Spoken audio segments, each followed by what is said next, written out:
Hi everyone and welcome to podcast number 5 of the JR005 series.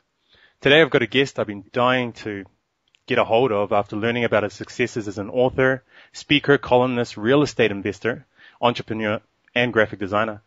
This was magnified when I learned he'd lived in New Zealand for about 8 years, where he co-founded with his brother Kyle Reactor Board Tech before co-authoring his book, Cool Stuff They Should Teach in School. He's gone on to work on no less than 6 other titles, as well as various success and development products through his current company, Cool Stuff Media. And I have 30 minutes of his undivided attention to pull every bit of content possible from this man for you guys today. So, Kent, thanks again for joining us today. Hey, thank you, Josh. I love what you're doing. I'm glad to be a part of it. Appreciate it.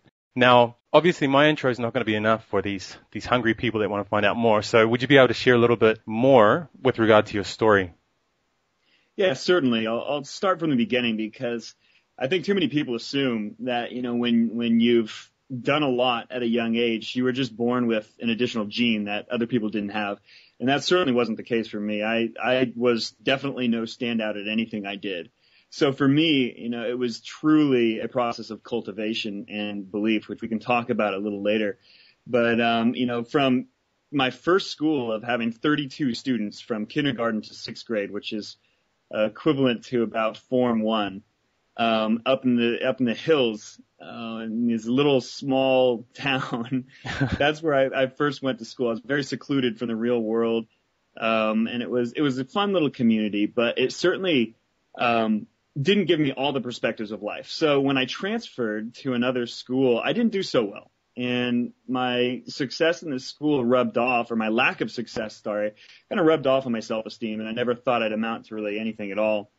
And in fact, when I was about 11 years old, my teacher met with my parents for parent-teacher night, and she told my parents, there's something you should know about Kent, and they're sitting eagerly on the edge of their seats, right? She says, I know his grades haven't been that good, but he's doing just fine for his abilities. And I wasn't told this until several years later, but when I was, it made a lot of sense. And I realized that, we often perform to our own expectations and the expectations that are placed upon us. It's like that vicious feedback loop. And I just wasn't at the forefront of that. I was kind of at the receiving end of that. Right. He just bounced around for a long time through school and just doing miscellaneous things in sports. But a lot of things started to change when I had a teacher who finally believed in me, and they saw, more in me than just C's and D's. And so I thought, wow, this is kind of revolutionary. So I tried harder in school. My grades did start to improve with the help of this teacher. And I thought that I could be successful. I really had a strong correlation in my mind between success in conventional education and success in the real world. And so with this newfound confidence, I came up with this challenge turned into a business, which became Reactor Board Technology. And at the time, I was living in New Zealand, but I came back to the United States just to visit friends and family, and I ran into this sport called skimboarding. And, for those who don't know what it is, it's like a little surfboard-shaped board that you use to hydroplane in very shallow water on the beach. And I thought this was amazing. And in California, they were just incredible at this, running out, riding waves in the shore break and coming all the way back up the beach without jumping off the board. It was awesome. Right. And the problem was they didn't have these boards in New Zealand when Kyle and I, my brother, had returned. So we thought, darn, what are we going to do? And the only solution, after beating our heads on the concrete and complaining, was to make our own boards. So, to make a long story short, we had no craftsmanship skills, and we didn't have access to materials, but we did what we could. We created our first models, and which were just for personal use. Took it to the beach, showed our friends, fell over, ate sand, started bleeding. Our friends laughed at us, and we thought, oh man, this was not the vision I had in mind.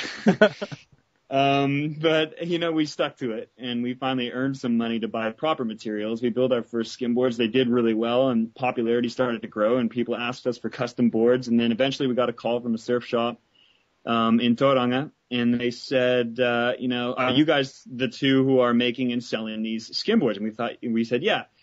So they placed an order, and from there it became a business that we called Reactor Board Technology, and it was a lot of fun. This took about a year to 16 months of of my time. And it was something I did on the side of playing sports and going to school. It was great. Learned so much. And business expanded pretty quickly. We had different models of skimboards. We were making skateboards. We had team riders. We were making T-shirts and all that. It was great. Wow. But within a short period of time, it grew out of my control. And I was like, what the heck is going on here? Things started crumbling around me, and I started getting really bitter. And eventually I had to shut it down. And I sat there thinking, what the heck just happened? I worked so hard to get good grades. Why wasn't my business successful? And I realized that there's a huge disparity between conventional education and a real world education. So from that point, I really took it on myself to find answers, and I interviewed everybody I could who I thought was successful. And I went to seminars. I read hundreds of books and blah, blah, blah. And things really started to change again. And this time I felt much more confident.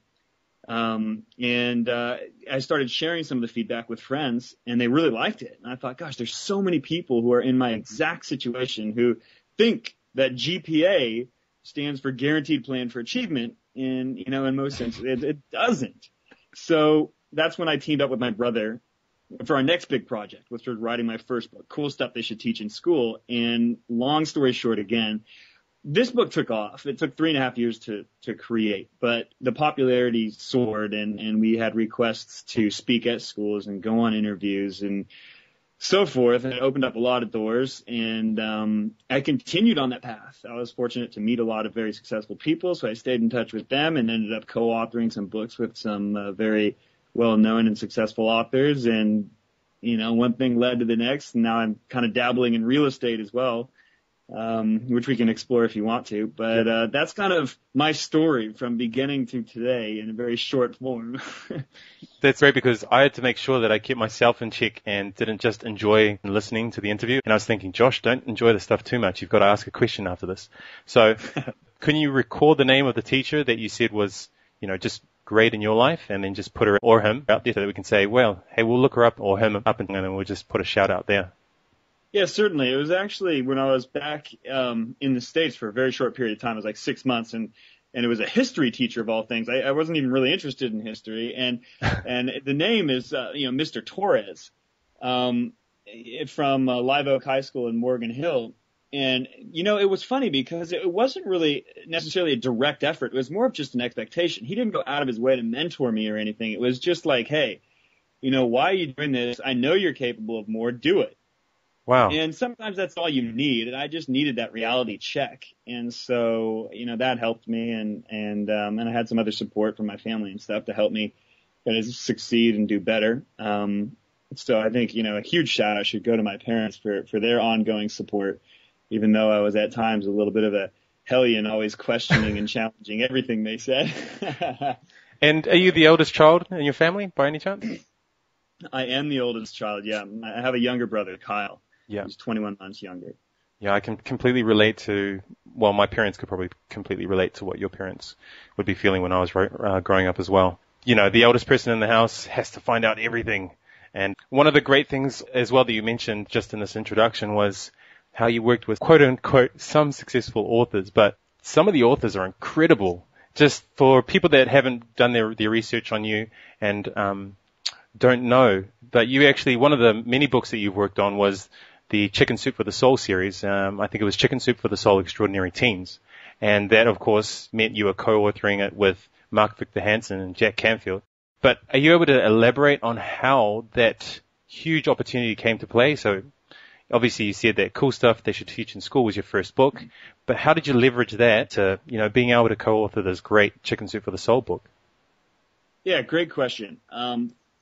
First of all, the underlying message is you got to put yourself out there. You got to make things happen. Things rarely going to fall in your lap. So for us, when we were writing the book, it wasn't even in existence yet. We had a vision board after putting in practice what we were learning. And so we cut out pictures of places we wanted to go, quotes that meant a lot to us, and people we wanted to meet. And one of those people that I put on my board was Jack Canfield, who, was the co-creator of this massively successful Chicken Soup for the Soul series. And of course, now he's done much, bigger and better things beyond that. Right. But so anyway, I wanted to meet this guy, and I remember not knowing how I was going to do it because it seemed so out of reach, as, a lot of striving people kind of think. It's kind of like, wow, I'd love to accomplish this goal or meet this person, but where do I begin? And so I ended up having just, full faith that something was going to work out. So created this vision board. And a few weeks later, somebody showed up at my door and said, hey, Kent and Kyle, I can't go to this entrepreneurial event here in Silicon Valley, but he says, but I'd like to give you the tickets because the main keynote speaker is Jack Canfield. And I was like, no way. Oh. So we went to that event, and I remember, listening to every word that he said and the other speakers. And we waited until the very end of the evening after this huge line of people were waiting to talk to Jack, because so many people, know who he is and have read his books. But I waited till the end so I could get his undivided attention. And I remember being so nervous about what I was going to say. I was 17 at the time, probably, and I wanted to get it just right, So I went up to him. I gave our little pitch about this book that we were working on. He took his reading glasses from the bridge of his nose down to the tip, and he looked at me, eye to eye, and he said, "Tell me more." And I thought that was so cool. I always remember that because, I thought for once, somebody believed in what we were doing, and somebody who I really respected and who had been there and done that. And so after that meeting, I made a request, and I said, Jack, would you mind if I stay in touch with you and maybe ask you a couple questions or send you the final book for your thoughts? And he said, sure. So over the years, following, we just stayed in touch. And then his book came out roughly about the same time mine did, The Success Principles, sorry.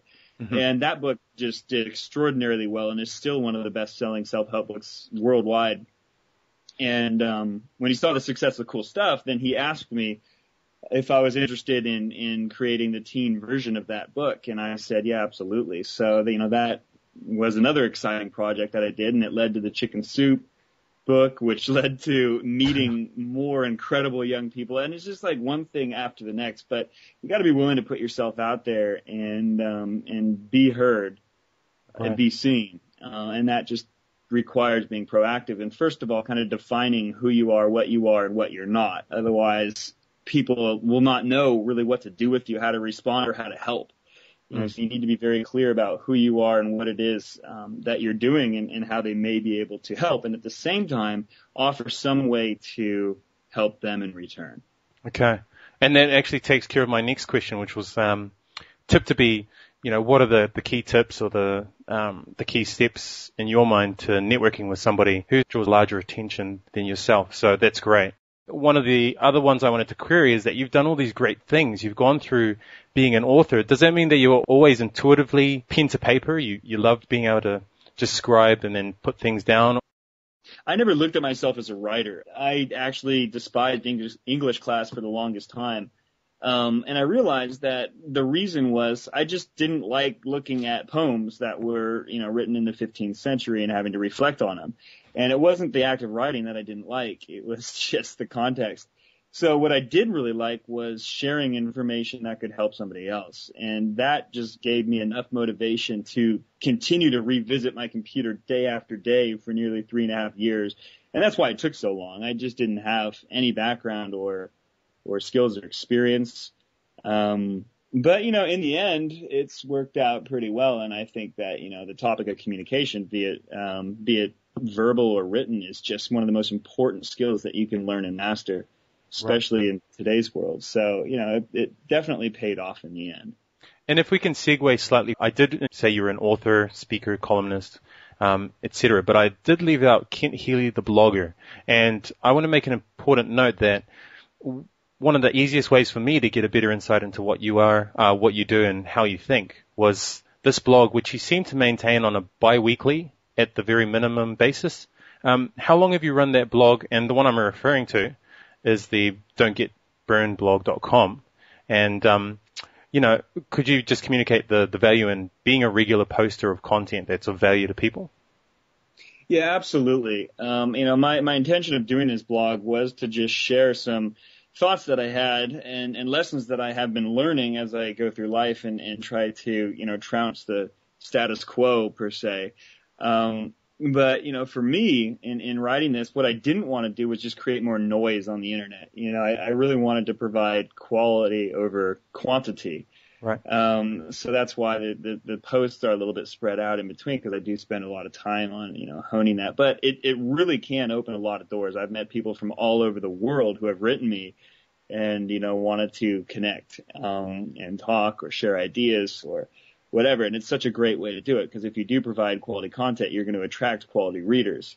And some of those readers are people just like you, who are aspiring to do great things or have a blog themselves, and they look at themselves as intellectuals or thinkers, and they can always contribute to the conversation. And, somebody asked me the other day, they said, how do you continually fight this allure or temptation to just buy into traditional thought, to buy into convention and the status quo? And I thought that was a really good question. And I realized that one of the most important things I've done consistently over the years is write. And I think the act of writing forces reflection. And that's something that few people do enough. Too often we just believe what we've been told or what we've always thought, and don't question it. And the act of writing, books or newspaper columns or even this blog, calls into question a lot of assumptions I have about what can and can't be done, about who I am, about who others are, about what the world is. And that it's that active, ongoing thought that really develops, I think, creativity, innovation, potential, and all that sort of stuff. So there's kind of like a definite side benefit of doing a blog, psychologically, because you can organize your thoughts better, but also you just revisit what you think is the truth, when many instances it's really not. And like for you doing this interview, it's exactly right. You've got to spend time with people who are doing things unusual to learn from them. And that's what challenges you to step outside your comfort zone and do something different and believe you can. Exactly. And one thing just to move further from that point is you touched on something very specific to a comment that Michael Forden made in a tele call with Gary Halbert. And that was, when it comes to writing, I think the saying was, I would have written something shorter, but I didn't have enough time. So further on from your point of reflecting before you put pen to paper, is the further step of refining once that those words are down on paper as well. And that's a huge skill that I found is so important when you're doing blogging. And I can see that you've mastered it, because in all your blog entries that I've been able to read, because you have quite a bit, Kent, and it took me quite a while, you're very articulate, you're able to grasp the concepts and present them in a way that people can understand. And I think that's a huge asset to have, because I was able to post a response to one of your blog entries, and then no sooner did I do that, I got a near immediate response from you. And that's not including the fact that it was right around Christmas, where everything would have been busy, but I was able to have a little one-on-one time, just back and forth banter with yourself.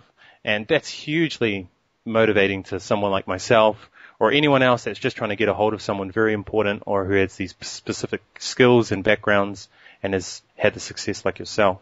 And then moving from success into my next question, I'd like to throw at you, what are the biggest accomplishments that you've had since you've been doing this, and as well as that, the greatest failures? Sure. Gosh, that's such a tough question to answer. It almost changes daily in terms of what I think is most important. But, I would definitely think the most significant thing is accomplishing more actually than my initial goal. Like if somebody were to tell me as a teenager that, I would have put out 6 titles by the age of 24, by titles, I mean books, there's no way I would have believed it. So, just that fact alone it gives me a good feeling of what's possible in, a short period of time if you apply yourself. So I think that's really important. I think co-authoring a book with Jack Canfield was certainly, rewarding and fun. But it's just so hard to say. I mean, there's just different areas and different levels of priority. Like even, I got engaged last year to my fiancée, so I look at that as an accomplishment as well. Congratulations. As something to celebrate too. So, life just moves at a pretty fast and unpredictable pace, and you just got to make the most of it when you're doing it. But in terms of failures, Reactor was what you'd consider a failure, but also one of the best blessings in disguise. If it hadn't been for that company not working out, which I didn't appreciate at that time, but, in retrospect, I'm grateful. So it became the foundation of success, for me. But, as an ongoing thing that I struggle with, I would say it's fighting the temptation to continually work and create. And I can't really call that a failure. It's more of just a challenge that I have because it affects everything I do. Right. And I know that if I took more time off, I may be more creative or rejuvenated or whatever. But I think you just got to constantly work at these things and hope that you can overcome them, which I believe in most cases you definitely can.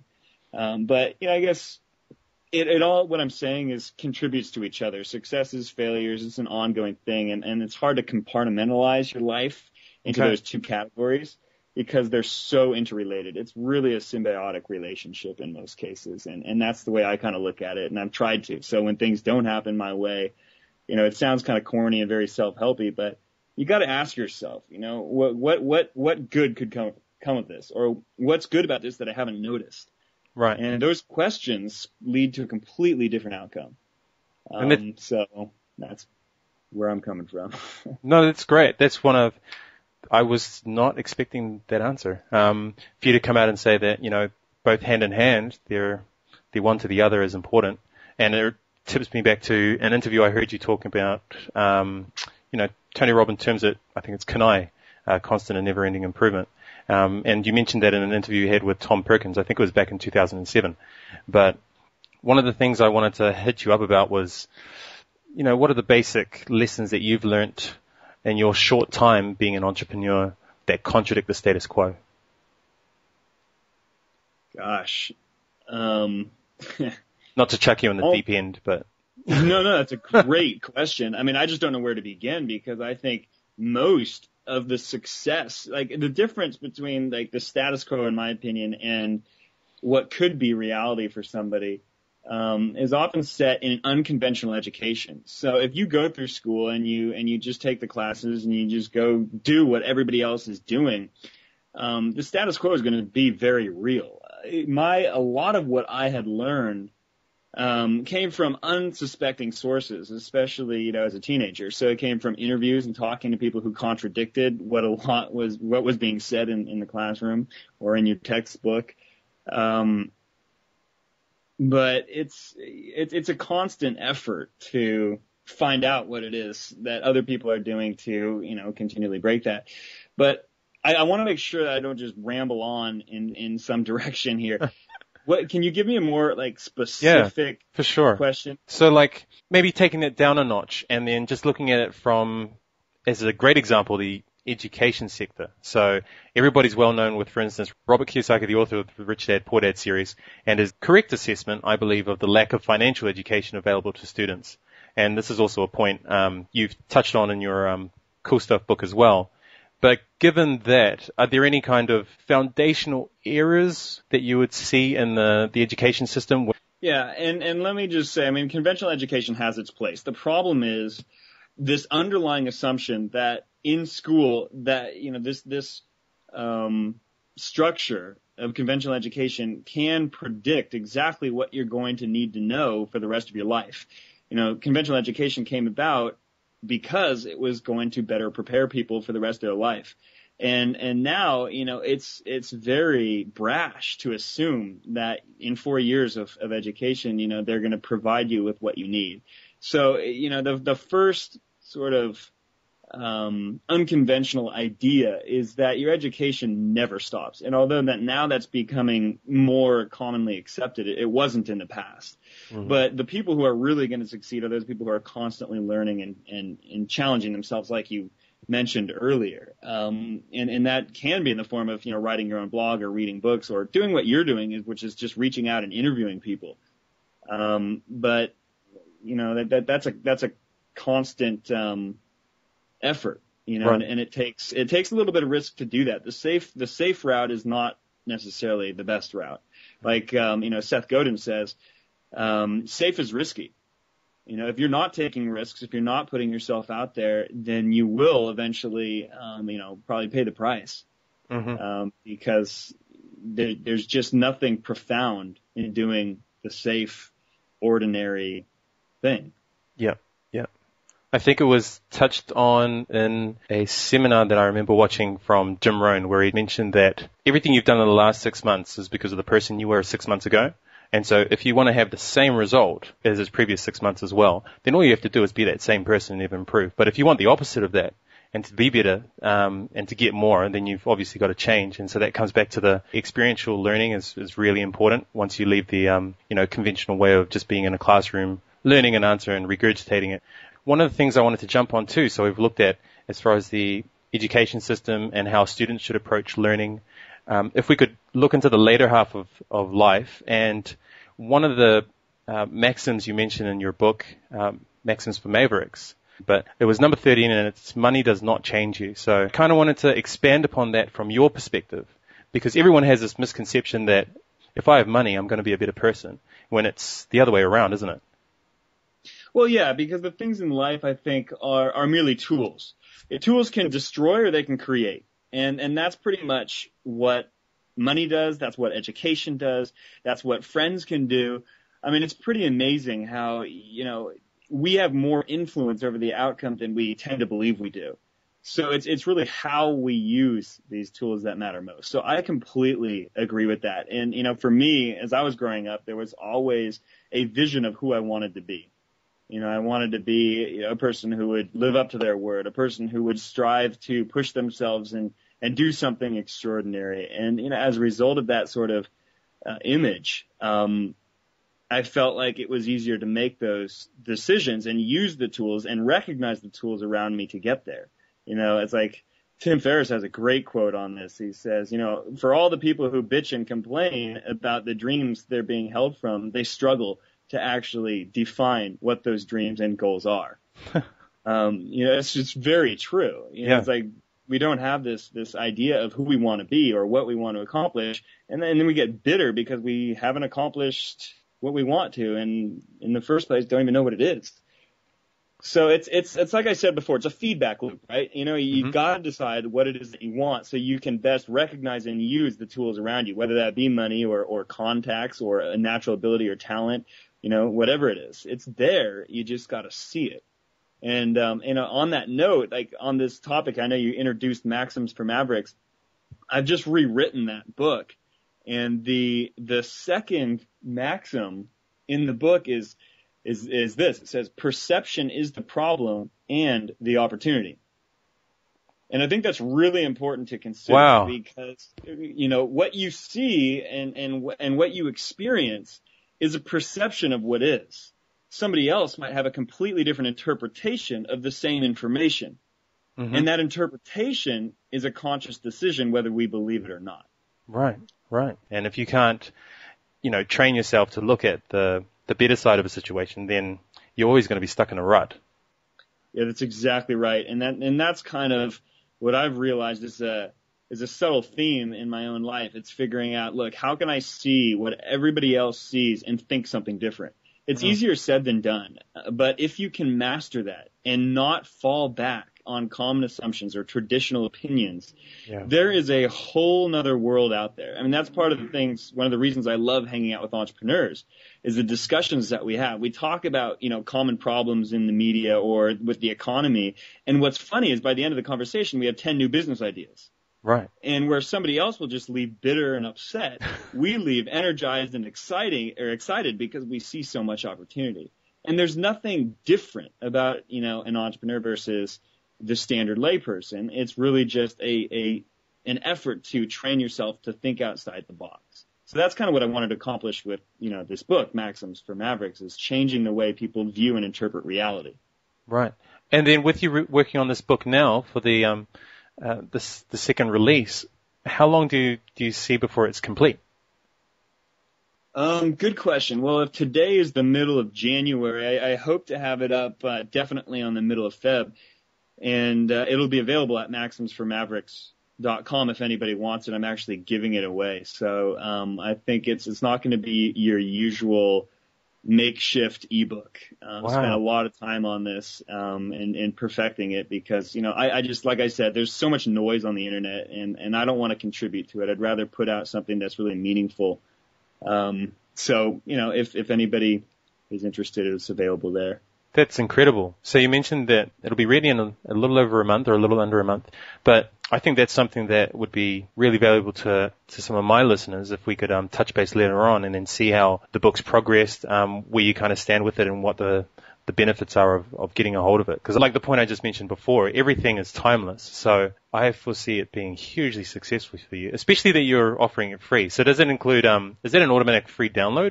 Yeah, it's pretty much that. So basically all you have to do is put in your email address and then it'll be sent to you.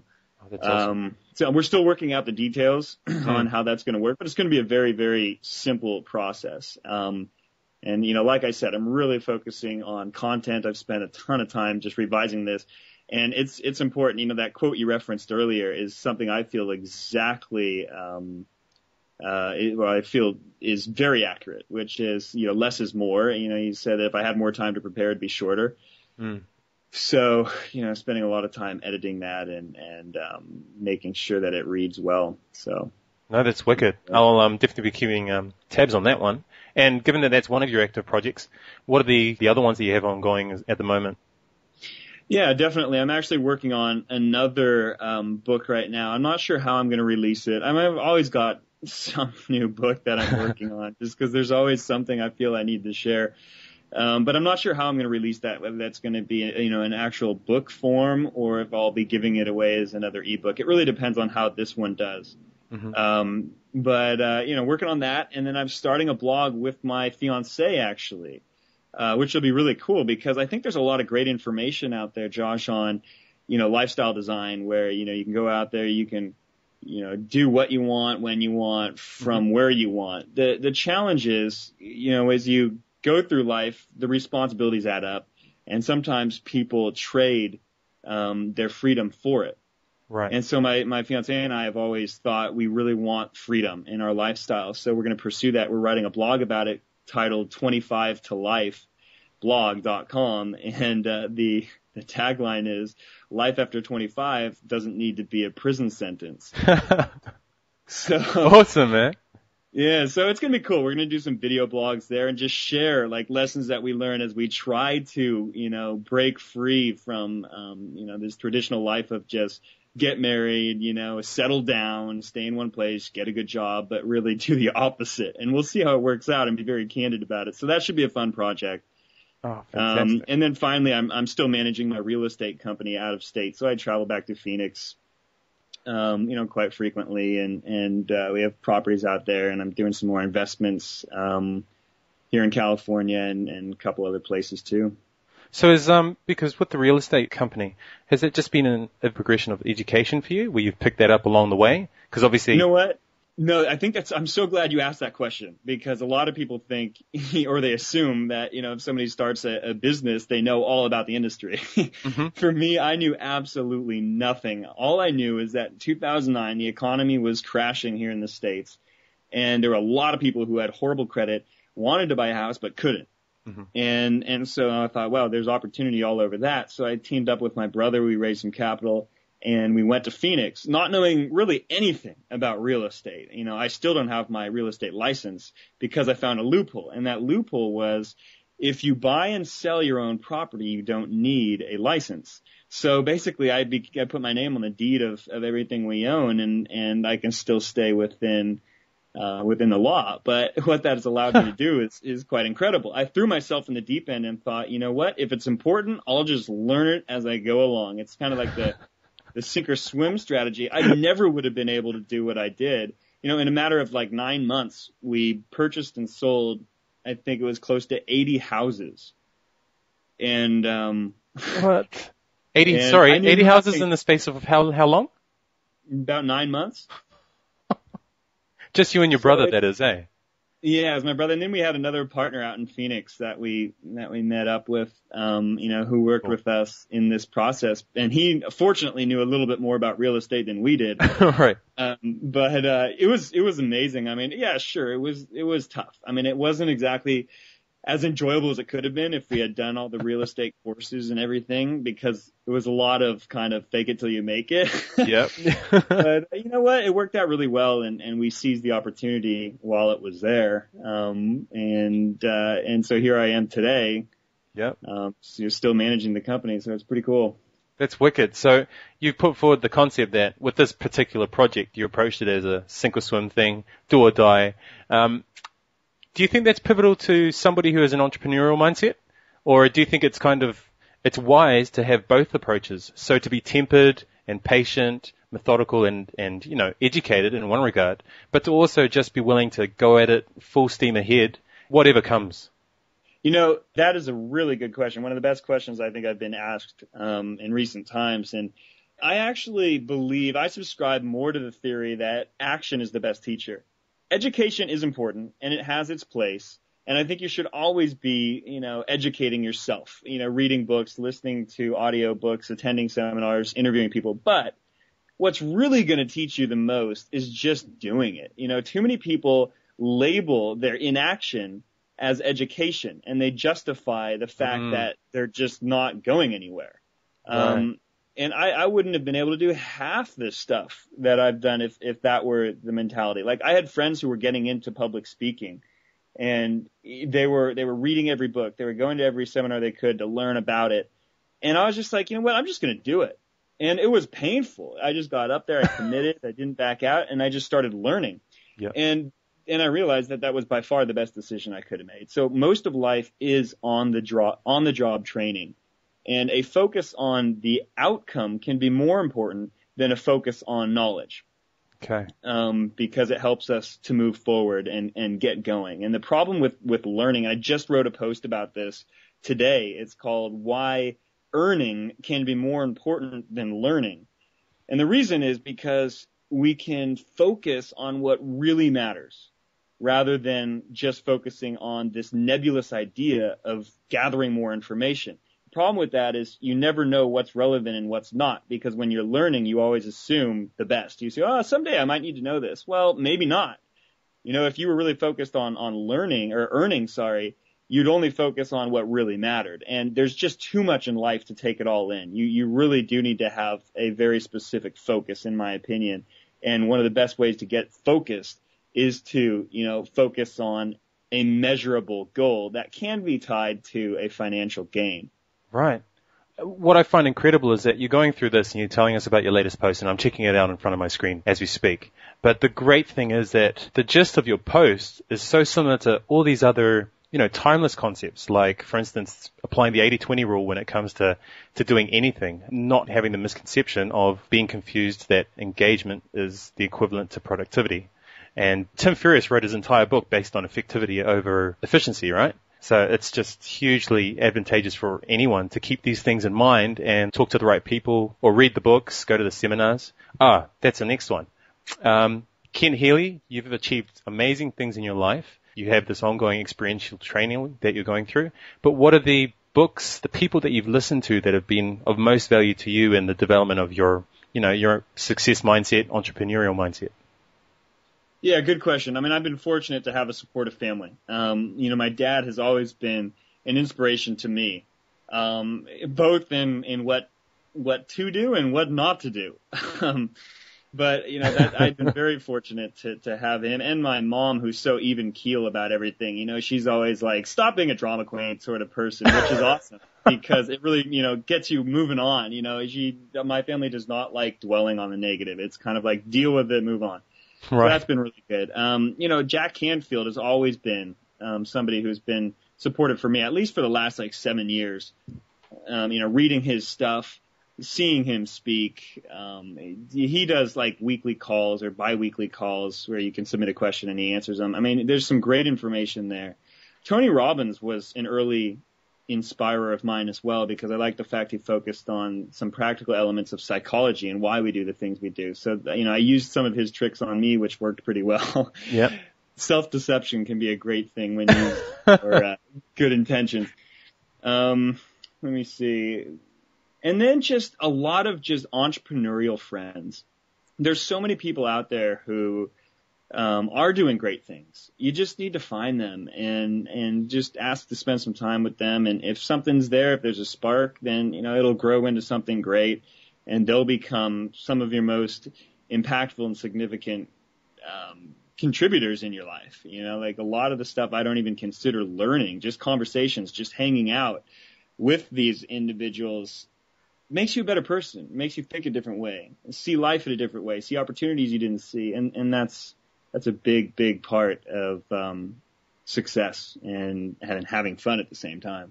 That's excellent. And the great thing is you've, in effect, answered my next question, which was what advice you could give to other people. So based on that, I'd just kind of like to find out what the plans are, or what lies in the future for Kent Healy.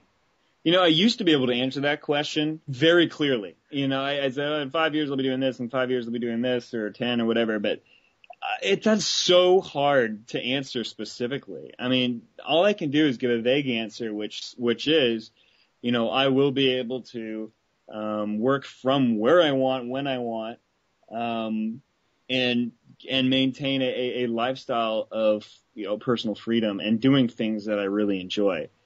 I know that sounds really vague, but that is it for me. I don't know what projects I'll be taking on in a few years. I imagine I'll be still involved in real estate, because for me, out of the research I've done, real estate is one of the best financial vehicles there are. So I'll still be doing that.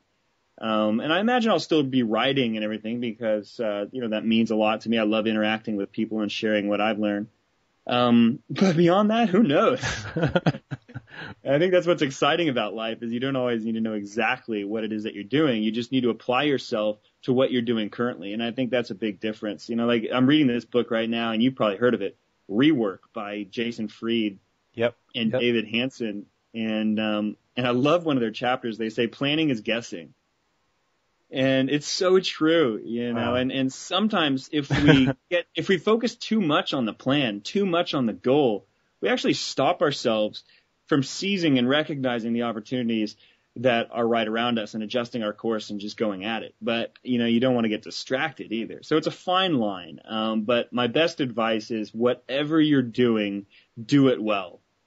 Right. And that will take you, to where you need to go, and build the skills. But that still requires constant, reflection. Like I wrote a recent post called, Why and How to Assess Your Life. And there's some, series of about 17 questions that are super important that, everybody should go through and ask to make sure that they're doing what matters and they're going in the right direction. Like another one, I'm sorry to carry on, but No. to say. Another one of my maxims in the book is, direction trumps distance.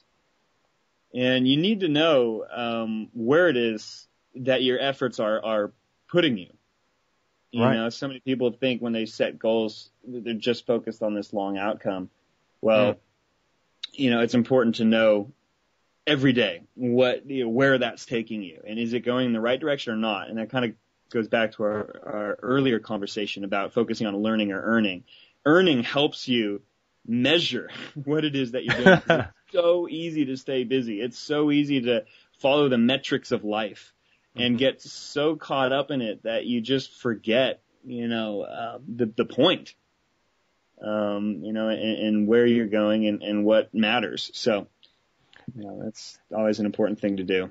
And because we seem to be going on, this is great, because I ask you one question, but you answer it in a way that leads on to so many others. So I would hate to take up more of your time, but I do kind of want to probe a little further, just a little more into. Yeah, no problem. Is that all right with you? Oh, certainly. It's Friday here at TGIF, so okay. This is a good time. It's a good time for me to talk.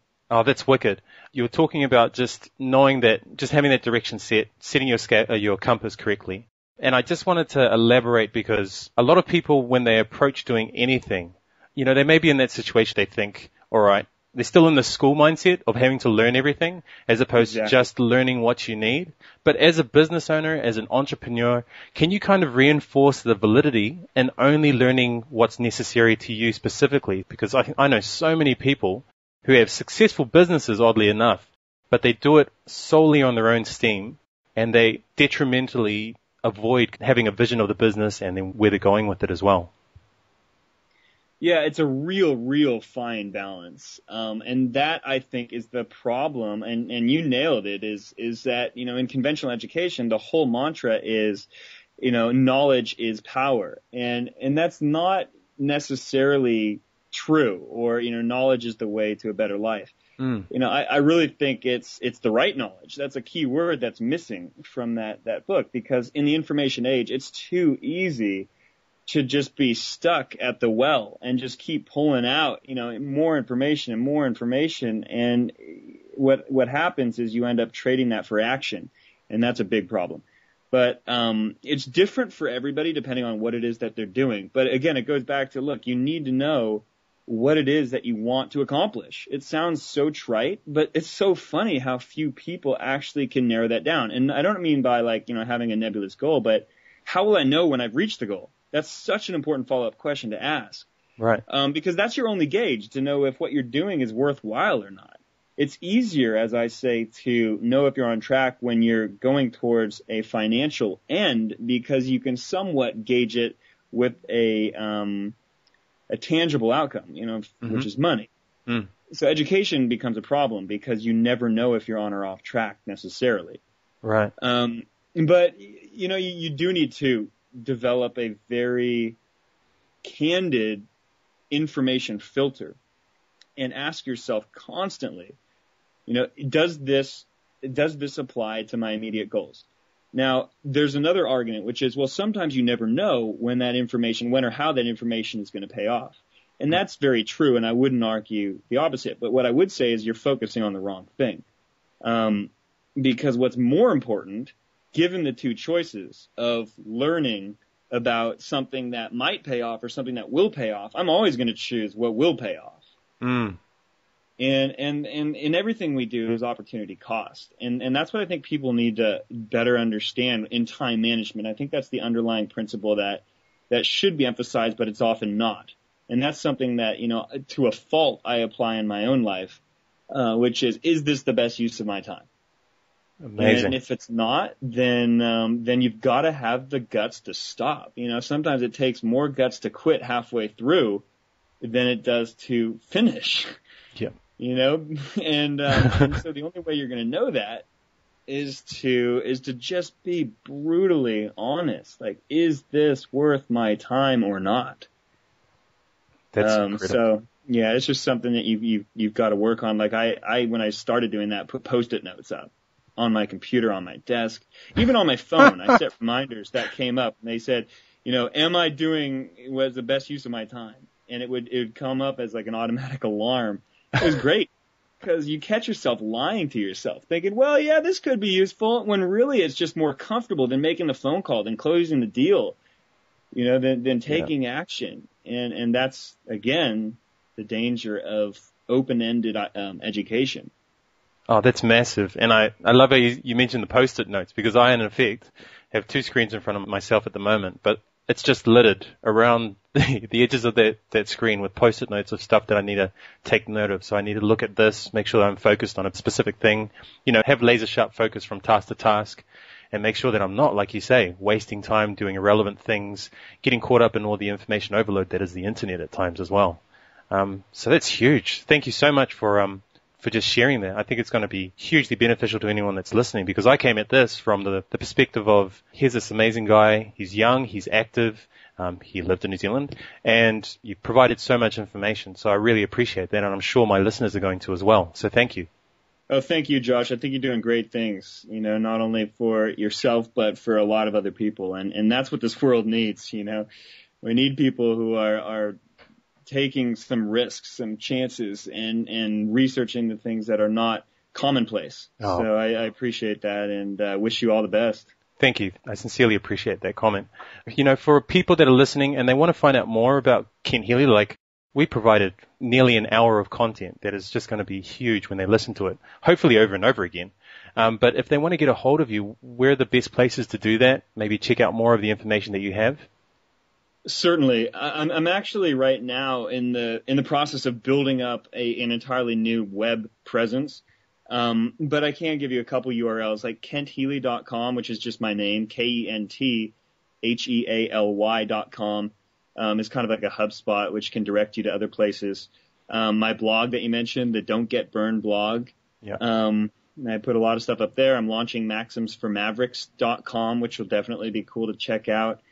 And then from those 3 places, you can really find out, whatever you need to do. And I try to connect all my projects together so it can be a rabbit hole, if you wish. Yep. And for those guys that are already on Facebook or Twitter, twitter.com/Kent Healy.